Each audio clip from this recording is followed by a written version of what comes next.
ସୁଫିଙ୍କ ପୁସ୍ତକ।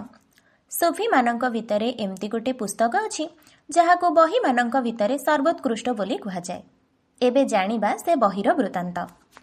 ଆଜିକୁ କେତେ ଶହ ବର୍ଷ ତଳେ ଜଣେ ସୁଫି ଗୁରୁ ତାଙ୍କର ଯୋଗ୍ୟତମ ଚେଲାକୁ ଗୋଟିଏ ବହି ଦେଇ କହିଲେ, ପୃଥିବୀରେ ଯାହା କିଛି ପଢ଼ିବା ଯୋଗ୍ୟ ସେ ସବୁ କିଛି ମୁଁ ଏଥିରେ ଲେଖିଛି, ୟାକୁ ପଢ଼ିବୁ ଓ ଚିନ୍ତା କରିବୁ।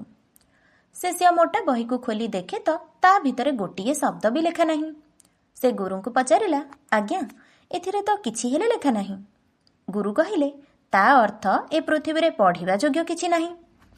ଚେଲା ବହିଟିକୁ ଆଗ୍ରହର ସହିତ ରଖିଲା ଓ ତାର ଶେଷ ଅବସ୍ଥାରେ ସେ ତାର ପ୍ରିୟତମ ଚେଲାକୁ ଡାକି କହିଲା, ଏ ବହିଟି ନେ, ଯାହା ଲେଖା ଅଛି ପଢ଼ିବୁ, ଜାଣିବୁ ଓ ଚିନ୍ତା କରିବୁ। ଚେଲା ଦେଖେ ତ ସେଥିରେ ଗୋଟିଏ ମାତ୍ର ବାକ୍ୟ ଲେଖା ଅଛି, ପୃଥିବୀରେ ପଢ଼ିବା ଯୋଗ୍ୟ କିଛି ନାହିଁ। ଚେଲାଟି ଗୁରୁଙ୍କୁ କହିଲା, ଆଜ୍ଞା, ଯଦି ପଢ଼ିବା ଯୋଗ୍ୟ କିଛି ନାହିଁ ତେବେ କ'ଣ ଜାଣିବି? ଏହି ଚେଲାର ଗୁରୁ ଏବେ କହିଲେ, ତାହେଲେ ଏ ପୃଥିବୀରେ ଜାଣିବା ଯୋଗ୍ୟ ବି କିଛି ନାହିଁ। ଏବେ ଚେଲାଟି ସେ ବହିଟି ଆଣି ରଖିଲା ଏବଂ ଏ ଦୁଇଟି ଧାଡ଼ି ଉପରେ ଗଭୀର ଭାବେ ଚିନ୍ତା କଲା।